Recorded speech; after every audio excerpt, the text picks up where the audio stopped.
Ladies and gentlemen, there is a dark and complex intersection between identity, deception, and power. When a person is unwilling to confront who they truly are, they often turn others into mirrors, not to reflect truth, but to mask it.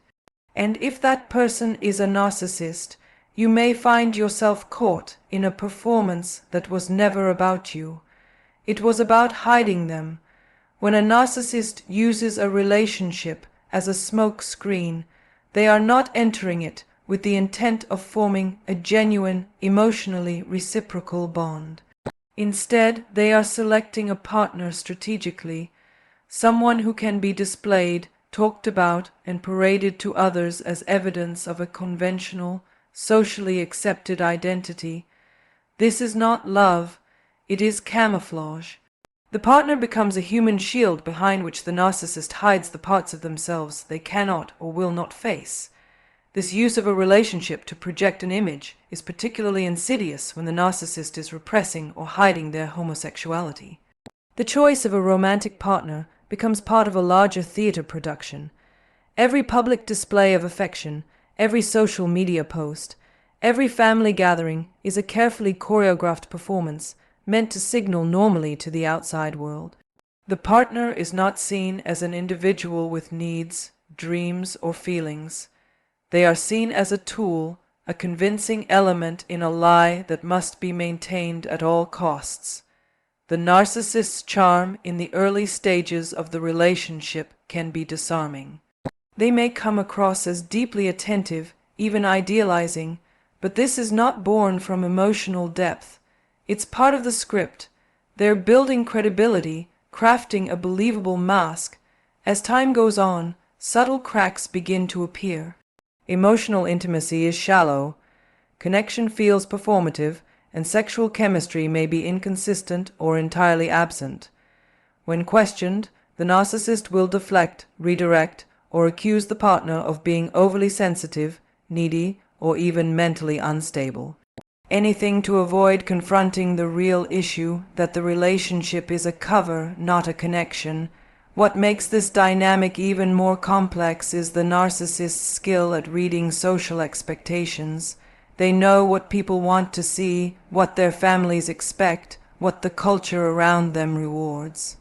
They don't just want to appear straight, they want to appear successful, desirable, admirable. The partner is a trophy in that campaign, an accessory in a life built to win approval. This performance becomes exhausting for the partner who starts to sense something is off but can't quite name it. They may feel unseen, unwanted, or confused, but the narcissist offers just enough plausible deniability to keep them questioning their own perception. This kind of relationship traps the partner in a gas-lit reality. They may feel something is deeply wrong, but the narcissist's ability to spin narratives keeps them doubting themselves. Meanwhile, the narcissist remains emotionally unavailable, sexually distant, and fiercely protective of their image. The partner over time becomes not just neglected, but erased, reduced to a supporting role in someone else's false narrative. And the longer the relationship continues, the more painful the eventual realization becomes. They were never truly chosen for who they are, but for how well they could hide who the narcissist didn't want the world to see. When a narcissist is hiding their true sexual orientation, one of the most common tools they use is overcompensation through exaggerated gender performance. This is not a natural expression of identity. It is a strategy, a calculated way of deflecting suspicion and reinforcing the mask they want others to see. The goal is simple: convince the world they are exactly what they appear to be, even if it means becoming a caricature of their gender. For men hiding same-sex attraction, this often manifests as hyper-masculinity. They may become obsessed with traditional male roles, projecting dominance, aggression, or sexual bravado. They might overindulge in stereotypically masculine activities, constantly reminding others of their heterosexual exploits, or frequently making jokes that reinforce heterosexual norms. These behaviors are not expressions of confidence. They are defenses. They serve to drown out internal dissonance by shouting masculinity at the world, hoping no one hears the quiet truth underneath. Similarly, women hiding same. Sex attraction may overperform femininity. This can involve becoming excessively focused on physical appearance, over-sexualizing themselves in male-dominated spaces, or forming their identities around what men supposedly desire. Every outfit, every public interaction, every word spoken in mixed company is curated to signal heterosexual appeal. But this is not authenticity, it is theater. The narcissistic aspect of this overcompensation is key. The performance isn't just about hiding, it's about controlling perception. The narcissist doesn't merely want to avoid being questioned about their orientation.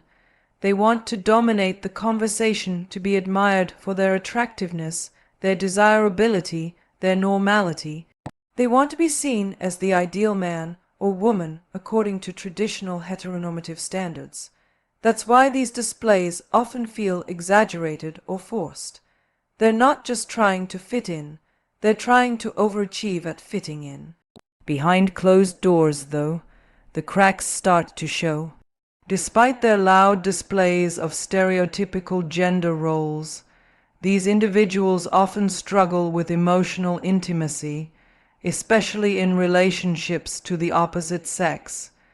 They may show indifference, discomfort, or even resentment toward partners who seek deeper connection.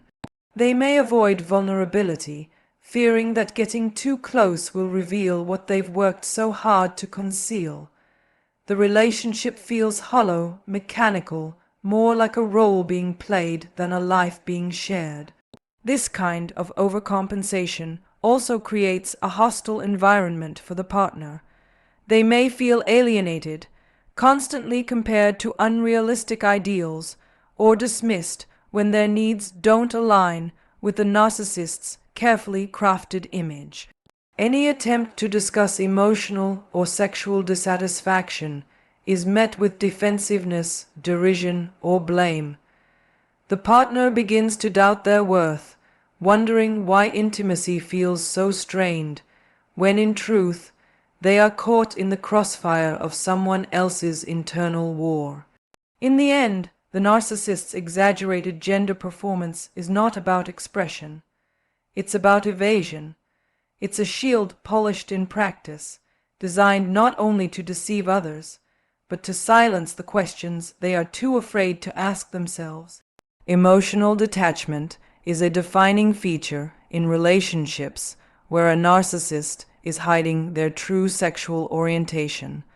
The partner often feels confused, isolated, and starved for intimacy. Not because they are unworthy of love, but because the narcissist cannot fully engage in a relationship that threatens to expose the truth they are desperately trying to conceal. This distance is not accidental. It is deliberate and strategic. At first, everything might appear normal. There may be affection, attention, and even some level of intimacy, but as the relationship develops, a strange coldness sets in. Conversations stay on the surface. Emotional moments are deflected or minimized. Vulnerability is met with discomfort, irritation, or deflection. You can sense that something deeper is being held back, but whenever you try to reach for it, it slips through your hands like smoke. This lack of emotional depth is not merely a personal flaw. It serves a function. The narcissist cannot afford to be seen too clearly. True emotional intimacy requires honesty, openness, and shared vulnerability. These are threats to the carefully constructed false self they present to the world. If they allow someone to get too close, the mask might slip, and with it, the secrets they've worked so hard to bury. So instead of building a bond, they erect walls, subtle, invisible, and impenetrable. Physical intimacy often follows the same pattern. It may be present, especially early on, but it lacks real connection. Over time, it becomes mechanical, avoidant, or altogether absent.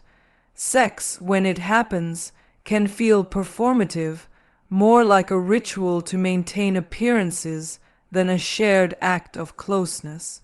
If questioned, the narcissist might blame stress, exhaustion, or imply that the partner is too demanding or insecure. This shifts the focus away from their own avoidance and places the emotional burden on the other person. The partner in this dynamic begins to question themselves. They wonder if they're too needy, too emotional, too sensitive.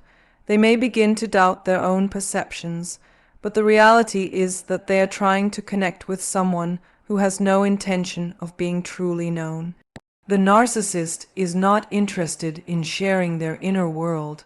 They are committed to hiding it. This emotional detachment can feel like psychological starvation. The partner is left trying to make sense of a relationship that feels like it's happening in a fog. They sense the presence of something unspoken, something just beneath the surface, but are constantly pushed away before they can uncover it. And this is by design, because to let someone in even a little is to risk being seen. And for the narcissist who is hiding their true sexual identity, being seen is the ultimate danger. What's left is a relationship that looks fine on the outside, but feels empty on the inside. It's a hollow structure maintained with charm and convenience, but devoid of true connection. And the partner, without understanding the real reason for the emotional distance, is left to carry the confusion and heartbreak alone. When a narcissist begins to feel that their carefully constructed identity is being questioned, especially if they are hiding their true sexual orientation, they don't respond with honesty or introspection. Instead, they go on the offensive.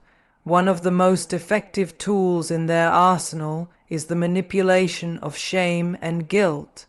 These are not just emotional reactions. They are weapons. The narcissist wields them with precision to control the narrative, protect their false image, and keep their partner uncertain, silent, and emotionally paralyzed. It often begins subtly. You might bring up a pattern you've noticed: emotional distance, lack of intimacy, a growing sense that something doesn't quite add up. Rather than engage in honest dialogue, the narcissist flips the script. Suddenly, the issue is not their behavior, but your reaction to it. You're accused of being too sensitive, insecure, or paranoid.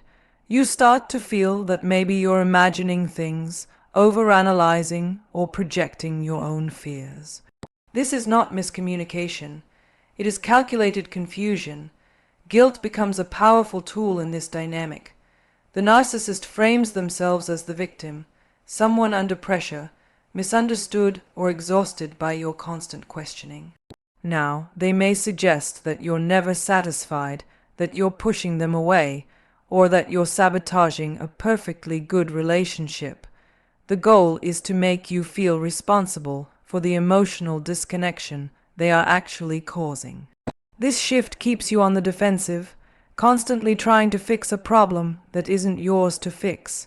Shame, on the other hand, is used to erode your sense of worth. If you express your need for emotional or physical connection, they may ridicule you or dismiss your concerns as irrational.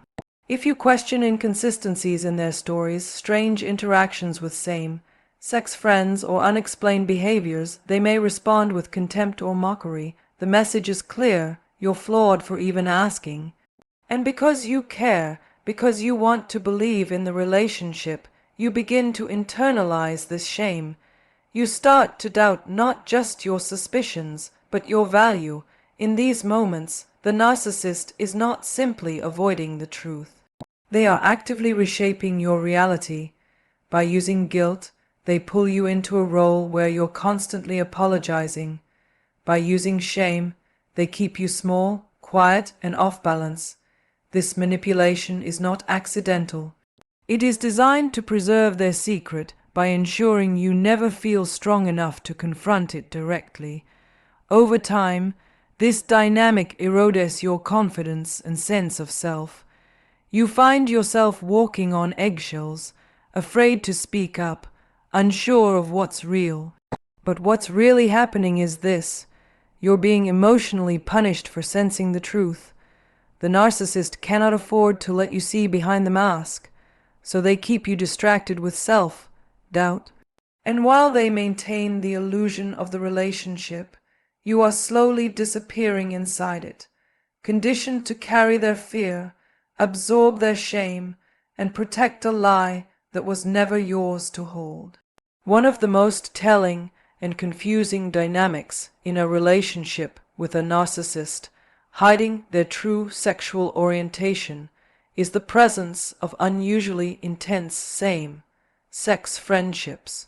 On the surface, these relationships may seem like harmless bonds, close brotherly or sisterly connections that could easily be dismissed as platonic.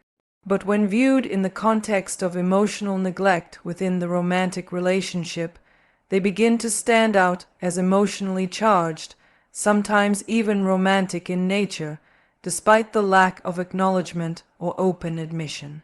These same-sex friendships often contain the very emotional depth and energy that the narcissist withholds from their romantic partner.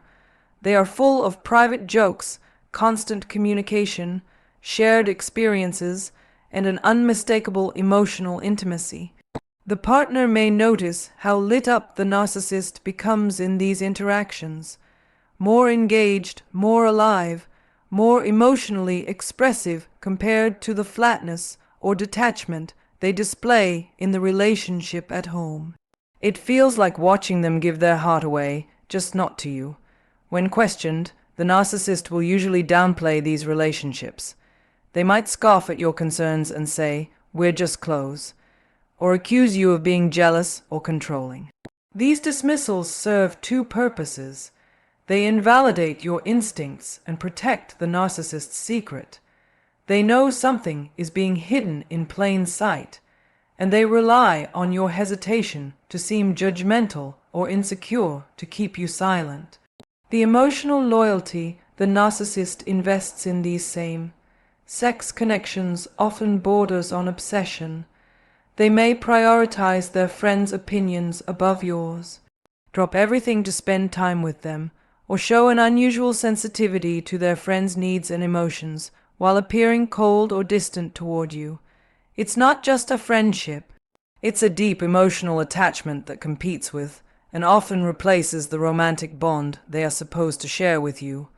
So in your mind, it's not just a friendship. It's an ego based on bonding and competing with you. In some cases, these friendships also include subtle forms of physical affection, ambiguous comments, or suggestive humor that hint at something more. But anytime you try to point it out, you're met with derision or mockery. You're accused of reading too much into things or told you're being ridiculous. Again, this is a tactic designed to shame you into silence while allowing the narcissist to continue hiding behind the socially acceptable cover of just friends. The tragic irony is that while the narcissist uses their romantic partner to project an image of normally, they are often emotionally or even romantically entangled with someone else, someone who mirrors what they cannot acknowledge in themselves. The partner is left in a deeply painful position, watching the person they love form a powerful invisible bond with someone else while being blamed for noticing it.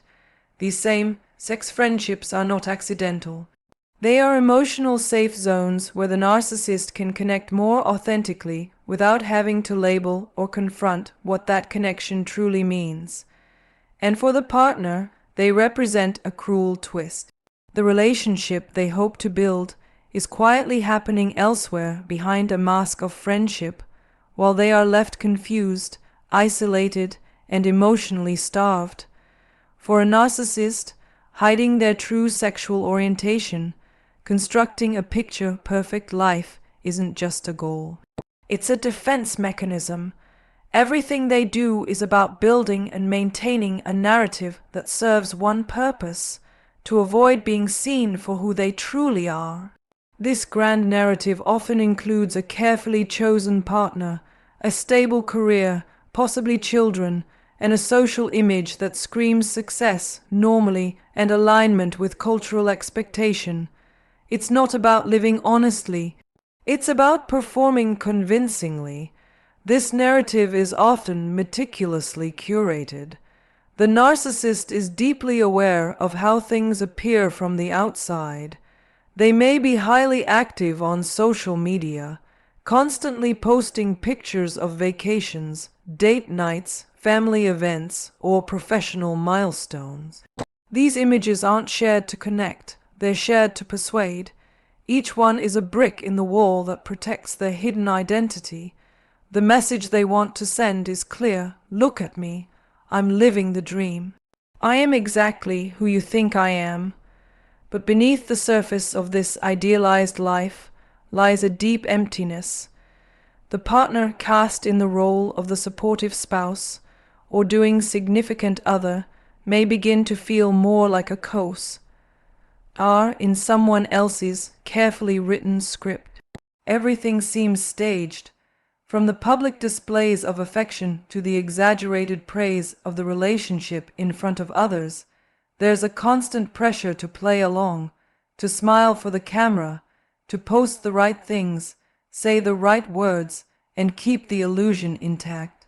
Anytime the partner questions this narrative, points out emotional distance, sexual disinterest, or confusing behaviors, they are met with subtle or overt reminders of how perfect everything appears. They may be told, "Look at what we have," or "people would kill for this life." It's an attempt to invalidate their intuition by trapping them in gratitude for a life that doesn't feel real. The grand narrative becomes both a prison and a stage. It keeps the truth locked away, and it keeps the audience clapping. The narcissist often doubles down on this image when cracks begin to show. They might suddenly become more affectionate in public, make grand gestures, or post more frequently about their partner. But these are not acts of love. They are acts of damage control. The goal isn't reconnection, it's containment. The narrative must be preserved. Even if it means faking emotions, they are no longer capable of expressing genuinely. Meanwhile, the partner begins to feel like they're slowly disappearing. Their real needs are ignored in favor of maintaining the storyline. Their private pain is hidden behind public smiles. They are asked implicitly or directly to sacrifice authenticity for appearance. And if they push back, they're painted as ungrateful, dramatic, or even unstable.